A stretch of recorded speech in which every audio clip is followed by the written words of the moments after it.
Il y a des séries qui, par leur distribution discrète, se dévoilent des années plus tard, souvent par le biais d'internet et du bouche à oreille.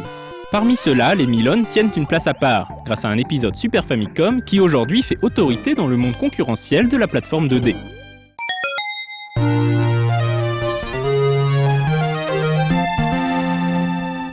Le premier titre mettant en scène Milone sort sur Famicom au Japon, puis aux États-Unis. Hudson échafaude les bases de l'univers de la série. Ici, la musique joue un rôle primordial. Le monde où vit Milone communique par la musique. Mais comme il ne parle pas la musique, le petit elfe se sent seul. Il décide de partir à la recherche de personnes comme lui. Sur sa route, il décide de rendre visite à la reine Elisa, au château de Garland. Mais le seigneur de guerre Mahalito s'est emparé de la forteresse et des instruments. Vous vous frayez alors un chemin dans ce vaste donjon jusqu'au boss final. Milone no Daiboken était à sa sortie un très bon jeu d'action plateforme, mais frustrant par son extrême difficulté.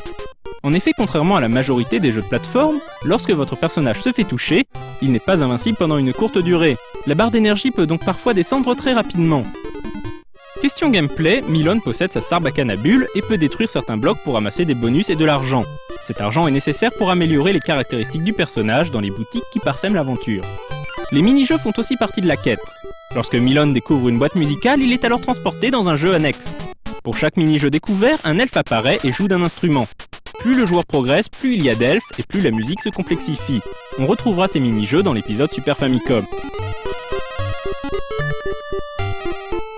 Le titre sera par la suite porté sur Game Boy. Très proche de son aîné, cette conversion bénéficie de graphismes plus sobres dans sa soyeuse peau noire et blanche, d'un système de code pour sauvegarder, des pièces réduites et surtout d'une difficulté revue à la baisse.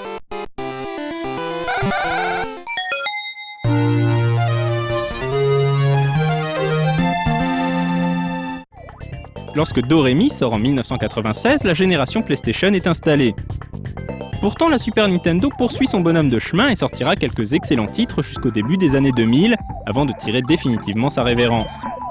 Comme son nom l'indique, Doremi est affaire de musique. Les mélodies ont disparu du village de Piccolo, et la fée Aeris s'est fait enlever par un démon. Milone part à sa recherche et doit récupérer les instruments. Les musiques justement, parlons-en. Chikuma Jun, qui est connu pour son travail sur Bomberman, Necromancer, Faxanadu ou encore Adventure Island, a composé les musiques de Doremi. Cette passionnée de musique tunisienne a longtemps travaillé à Tunis, où elle étudie l'apprentissage du ney, une flûte à embouchure terminale en roseau. Un instrument très ancien originaire d'Asie centrale. On la retrouvera en 2007 sur Sonic and the Secret Rings, où elle joue justement du ney, ainsi que d'autres instruments méditerranéens comme le riq et le daf. Doremi pullule de références vidéoludiques, à commencer par Zelda. Milone a des allures de Link, et le début semble coïncider avec celui de Link to the Past. Sans oublier des clins d'œil plus ou moins subtils à Kirby ou Bomberman. En 1997, 3 séquelles sortent sous forme téléchargeable sur Broadcast Satellaview, le service de téléchargement par satellite de la Super Famicom. Disponible uniquement au Japon, il ne s'agissait néanmoins plus vraiment d'un jeu de plateforme, mais d'une histoire présentée comme un livre interactif.